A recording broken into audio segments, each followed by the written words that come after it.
Du coup, la première question serait tout simplement de vous présenter pour ceux qui ne vous connaîtraient pas, qui vous êtes, qu'est-ce que vous faites, votre palmarès en tant qu'entraîneur, etc. Alors, j'ai 45 ans, je m'appelle Olivier Bollier, je suis préparateur physique depuis une vingtaine d'années. Tout au long de 6 Jeux olympiques, j'ai eu la chance d'entraîner 31 athlètes sélectionnés. À peu près la moitié d'entre eux ont obtenu des médailles dans les grands championnats. En parallèle de ça, mon activité secondaire, c'est la formation. Je fais de la formation en ligne sur les sujets liés à la préparation physique, au coaching. Le sujet que j'aimerais aborder, c'est est-ce que c'est intéressant, selon vous, est-ce qu'il y a un intérêt à travailler avec des charges lourdes? Donc, j'entends par là faire 1 à 5 répétitions maximales lors de la préparation physique de vos athlètes. Alors d'abord, il faut essayer de savoir de quel sport on parle, parce qu'effectivement, si tu entraînes un haltérophile, on peut penser que soulever des charges proches de 1 RM, c'est pas inintéressant, puisque son sport, c'est soulever la charge la plus lourde possible. Pareil, si tu entraînes un powerlifter, ça semble évident qu'il y a une spécificité avec le sport qui est hyper proche. Ceci étant, il n'y a pas beaucoup de sports, à part ces deux-là, où l'expression de ton 1RM, c'est représenté dans ton sport, tu vois. Mhm. Donc déjà, il faut arriver à savoir de quel sport il s'agit. Après, s'il faut faire une réponse générale à une question quand même qui est compliquée, d'expérience, moi, quel que soit le sport, je mets souvent 1 à 3 saisons avant de tester le 1RM de mes athlètes. Parce que la plupart du temps, même si ce sont des athlètes de haut niveau, même des athlètes professionnels, ils sont pas tous prêts techniquement et physiquement et mentalement même, ils sont pas tous prêts à réaliser des tests de 1RM en toute sécurité. Donc, je me sens absolument pas obligé de tester un RM pour savoir que les athlètes sont en train de progresser. Qu'est-ce que tu en penses, toi? Moi, je serais peut-être 3 ans, ça m'aurait paru un peu long, mais après, c'est vrai que pour quelqu'un qui serait pas familier avec la musculation, ben, travailler une 1RM, je pense que c'est plus intéressant pour lui de travailler d'abord correctement chaque mouvement avec une charge relative. Et ensuite, pour faire des 1RM, pour moi, il faut quand même avoir une certaine base en musculation et pas commencer la musculation et directement faire un RM. Pour moi, il faut d'abord faire step by step, bonne exécution, un tempo correct. Et ensuite, on peut aller chercher peut-être là un RM plus lourd. C'est ça. Moi, j'ai dit entre 1 et 3 ans, quoi. C'est-à-dire, ça dépend vraiment. Si tu es un débutant en musculation, il te faudra bien 2 ou 3 ans avant de tout lui apprendre. Mhm. Mais 3 ans, c'est un maximum, effectivement. Si tu as des athlètes déjà rodés, en une saison, tu peux tester un RM ou quelque chose qui s'apparente. Parfois, tu vois, je dis à mes athlètes la chose suivante. Je leur dis, on fait des tests, on va mettre le plus lourd possible. Si vous pouvez faire une rep, ou deux ou trois, vous les faites d'affilée, tu vois. Mhm. Jusqu'à 3 RM, je trouve que c'est extrêmement pertinent, tu vois, pour avoir une évaluation de la force max. De 1 à 3 RM, tu vois, finalement, c'est extrêmement pertinent. Et puis, ça peut limiter aussi un peu les risques. Tu vois, le gars, il part pour une rep, il sent qu'il peut en faire une deuxième, il a fait 2 RM. Pour moi, ça valide un test de force maximale. Tandis que de lui dire, t'en fais forcément qu'une, ça a impliqué qu'il va falloir faire plusieurs séries en gamme montante. Ça peut être un tout petit peu plus tendu. Donc voilà, de 1 à 3 RM, ça se fait, je trouve, très bien. Et c'est un bon compromis entre sécurité et puis force maximale. Mais je le répète, il n'y a pas beaucoup de sports où le 1 RM, c'est quelque chose qui est hyper spécifique. Il y a assez peu de sports d'ailleurs. Mais du coup, vous travaillerez, par exemple, si c'est dans des sports collectifs ou des sports individuels qui ne sont pas powerlifting ou de ces sports-ci. Donc, par exemple, vous travaillez, vous basez votre charge d'entraînement sur, par exemple, un 3 RM que votre athlète pourrait faire. Oui, alors si on a fait les tests, effectivement, ça peut se baser là-dessus. Mais moi, en fait, plus je vieillis, plus j'ai de l'expérience en prépa physique, moins je teste les athlètes, ce qui est logique puisque ton expérience, elle remplace en fait une partie des chiffres dont tu as besoin au début. Au début de ma carrière, je testais beaucoup mes athlètes et plus ça va, moins je les teste. Donc, tu vois, je les teste maximum une fois par saison. Enfin, c'est peu, hein. Et pour répondre à ta question, en fait, je me suis rendu compte de la chose suivante. Quand tu dis à ton athlète, prenons un exemple, de faire 3 fois 8 répétitions, euh, dans la très grande majorité des cas, ton athlète, il est capable, entre l'échauffement et sa première barre de travail, de trouver la charge adéquate. Tu vois, t'as pas besoin de lui donner un pourcentage qui va finalement le freiner, le limiter Mhm. dans sa forme du jour. Est-ce qu'il est meilleur que hier? Est-ce qu'il est plus fort? Est-ce qu'il est moins bon? Donc, tu vois, moi, la plupart du temps, l'athlète, il est capable d'estimer assez précisément la bonne charge à employer pendant l'échauffement et à la rigueur. La première série, ça te donne une série une série de réglages, quoi. Ouais. D'autre part, moi, dans mon système d'entraînement, qui est uniquement à destination des athlètes qui font un sport à côté, c'est-à-dire un sport qui n'est pas de la muscu, je, je parlerais différemment si j'avais un powerlifter ou un haltérophile. Mon système d'entraînement, il n'est pas en RM. C'est-à-dire que dans mon exemple de 3x8, la première série, j'ai 2 répétitions en réserve, environ. Je lui demande d'avoir 2 répétitions en réserve, donc il s'arrête à 8, mais il pourrait en faire jusqu'à 10. La deuxième, j'aimerais bien qu'il n'en ait plus qu'une en réserve, qu'il en fasse 8, mais qu'il puisse en faire 9 dans l'absolu. Et en fait, c'est que la dernière série, pour moi, qui est en RM. D'accord? Okay, ouais. Donc, tous mes schémas d'entraînement, ils sont comme ça, à de très rares exceptions, que ce soit un 4x6, ce que tu veux. Il y a toujours des répétitions en réserve, à part à la dernière série où je les pousse en RM. Pourquoi? Parce qu'en prépa physique sportive, si tu veux, la muscu, c'est qu'une petite partie de l'entraînement. Par exemple, je travaille avec des handballeurs, ils ont tout leur travail technique sur le terrain, ils ont le travail de la vitesse, le travail de l'endurance, une multitude de choses. Et je me suis rendu compte que si tu travaillais en RM sur chaque série de chaque exo, tu prenais vraiment, vraiment beaucoup, beaucoup de leurs ressources d'énergie mentale et physique, qui fait qu'après, c'est contre-productif parce qu'ils donnent tout sur la muscu et il ne leur reste plus rien sur finalement quelque chose de plus important que la muscu, leur sport et tout le reste. Donc, je ne travaille jamais en RM, ça c'est important à savoir, sauf pour la dernière série. Et donc, ça vous arrive de travailler sur des nombres de répétitions plus courtes, donc inférieures à 5, avec des charges qui seraient un peu plus élevées pour travailler la force max. C'est ça. Par exemple, tu vois, un 5-5, un bon exemple de paramétrage de séance très connu et puis très efficace pour travailler la force. Un 5-5, ce n'est pas un 5x5 RM pour moi. Pour moi, je dis. Hein. C'est un 5x5 où il y a toujours 1 ou 2 répétitions en réserve, tu vois. Sauf la dernière où on la pousse à épuisement. Donc, ouais, c'est sous max, tu vois, mes paramétrages de séance. OK. Et en ce qui concerne le tempo, vous avez un tempo que vous préférez à l'autre pour ce genre de séance? Les tempos, c'est un sujet que j'ai beaucoup, beaucoup étudié et beaucoup mis en application, mais pour résumer, pour répondre à ta question, s'il faut choisir un tempo, un petit peu mon tempo préféré, c'est le 30x0, c'est-à-dire 3 secondes à l'excentrique, pas de phase isométrique à la transition entre la phase excentrique et la phase concentrique. Un concentrique dynamique, c'est pour ça qu'on dit X, pour dire on monte la barre le plus vite possible, et on rattaque après la rep suivante. Tu vois, le 30x0, c'est un peu le tempo, pas universel, mais un petit peu quand même. C'est un super tempo qui convient dans beaucoup de cas de figure. C'est un peu comme en paramétrage de séance, j'aime beaucoup utiliser le 4x6, 4 séries de 6.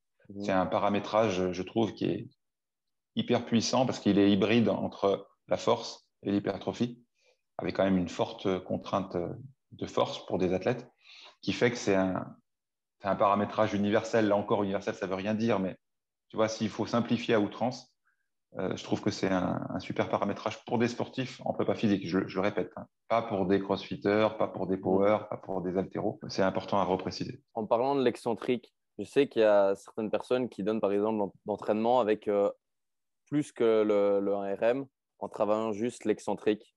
Qu'est-ce que vous pensez à propos de ces entraînements? Est-ce que c'est bien? Est-ce que c'est bien seulement pour le haut, seulement pour le bas du corps? Moi, j'ai jamais dépassé 100% de 1RM en excentrique. C'est quelque chose que j'ai jamais fait en 20 ans de carrière. Pourquoi? Parce que l'excentrique, particulièrement pour le membre inférieur en charge libre, c'est un rapport risque-bénéfice extrêmement délicat, je trouve, à mener. Prenons un exemple. Tu entraînes un sportif qui est déjà fort, tu vois. Admettons qu'il fasse, pour un 75 kg de poids de corps, qu'il fasse 2 fois son poids de corps en squat complet, c'est-à-dire 150 en squat. C'est un athlète solide. Tu vois, si tu commences à faire de l'excentrique à 110, 120 ou 130% de 1RM, tu vas commencer à te retrouver dans des cas de figure extrêmes. Par exemple, un mec à 150 à 120% de 1RM, donc tu vois, ça fait plus 30 kilos. 15%, c'est 10%, c'est ça. Ça fait 180. Donc, il faut que tu lui mettes 180 kilos sur le dos, qui descendent sous contrôle, qu'il y ait des sécurités qui te permettent de stopper la barre pour te sortir de dessous. Donc, tu vois, c'est bien gentil sur le papier, l'excentrique, mais pour le membre inférieur, c'est vite, vite, vite, à la fois dangereux, entre guillemets, mais peut-être même sans les guillemets. Et finalement, est-ce qu'on a besoin d'avoir des stimulations de ce type-là dans la majorité de la prépa physique des athlètes? J'en suis pas sûr du tout. Donc moi, je ne dépasse jamais, très rarement, 100% de 1RM. je trouve que c'est déjà hyper sollicitant et on ne prépare pas le record du monde, tu vois, du squat. On prépare des sportifs à un sport. Donc non, l'excentrique, en termes de méthode supérieure à 100% de RM, je ne l'ai jamais utilisé d'une manière sérieuse et d'une manière réelle en 20 ans de carrière et surtout pas pour le membre inférieur où il faut en plus sécuriser ta colonne vertébrale. Sur le membre inf, ça peut être un peu moins extrême parce que les mouvements sont moins techniques globalement et puis plus facile à sécuriser. Mais toutes ces raisons me font vraiment, vraiment être hyper prudent avec ça. Et si par exemple vous faites une séance axée force max, est-ce que tous vos exercices se font avec à force max, donc avec des charges lourdes, ou seulement des exercices qui seraient plus polyarticulaires? Vous faites aussi du Non, lourd non, sur l'isolation? non, je fais pas du lourd sur l'isolation. Je garde peu d'exercices en force max et je les mets en début de séance parce que l'impact sur le système nerveux est très important quand tu es en force max et sur le système neuromusculaire et musculo-tendineux. Bref, les enjeux et l'impact est très fort sur l'organisme, que ce soit physiquement et mentalement. Donc, je laisse peu d'exercices en force max pour pas complètement éteindre le système nerveux de l'athlète. Est-ce que vous travaillez, par exemple, vous faites, je sais pas moi, un macrocycle que de force, par exemple en pré-saison ou à des moments précis, ou vous faites durant le même macrocycle de la force vitesse, force endurance? Est-ce que vous mixez le tout ou vous faites spécifiquement des périodes bien distinguées? Après, ça dépend de la périodisation que tu utilises. Si tu utilises une périodisation linéaire ou non linéaire, je ne peux pas rentrer dans tous les détails, mais pour ceux que ça intéresse, sur YouTube, j'ai fait une conférence pour l'INSEP qui est publique sur la périodisation. Donc, si vous mettez Bollier INSEP, vous allez tomber sur une vidéo filmée à l'INSEP où j'explique avec beaucoup d'exemples les deux modèles de périodisation. Et puis, pour ceux qui veulent aller plus loin, j'ai un séminaire en ligne qui s'appelle Le Programme où là, je détaille et je donne toutes les clés pour planifier plus simplement et deux façons de planifier la force. Ou c'est linéaire, un bloc après l'autre. Tu vois, une qualité physique développée après l'autre, quelque chose de boum, boum, boum, qui n'est pas inintéressante du tout, qui a fait ses preuves, mais qui est assez particulière en termes de choix pour des sports, tu vois, qui sont à calendrier faible, avec peu de compétition. Ça marche très bien parce que tu n'as pas des compètes tous les week-ends. Pour des sports collectifs où ça joue tous les week-ends, c'est extrêmement compliqué d'avoir une planif linéaire toute l'année. Parce que quand tu joues tous les week-ends ou presque, qu'est-ce que tu veux faire qu'un seul bloc de ça, puis qu'un seul bloc de ça ne va pas, quoi. C'est trop monolithique. Donc après, c'est pour ça qu'on utilise aussi la périodisation non linéaire ou ondulatoire, où là, on mélange un peu plus les qualités physiques. Donc ça dépend vraiment du sport en question. Est-ce que ton sport a un calendrier de compète très chargé? Dans ce cas-là, une périodisation non linéaire peut être la solution. Ou est-ce que tu as un sport comme l'athlé, la natation, où tu as peu de compètes finalement dans l'année à côté du foot? Et là, tu peux te permettre d'avoir une périodisation linéaire, sachant que ce n'est pas du tout impossible de mélanger les deux dans la saison, d'avoir une périodisation linéaire en début de saison quand il y a vraiment peu de compètes, et puis quand il y a les compètes qui arrivent, tu bascules en non linéaire. Et donc, par exemple, imaginons au foot où il y a une trêve, on pourrait travailler en linéaire cette petite partie-là, où c'est pas intéressant de travailler, par exemple, sur cette Ici, semaine. ici sur la trêve à la reprise, tu peux très bien faire un petit bloc linéaire, parce que tu sais qu'il n'y a pas d'enjeu, il n'y a pas de compétition. Et puis, dès que les matchs s'installent, tu bascules tout le reste de la saison en non linéaire.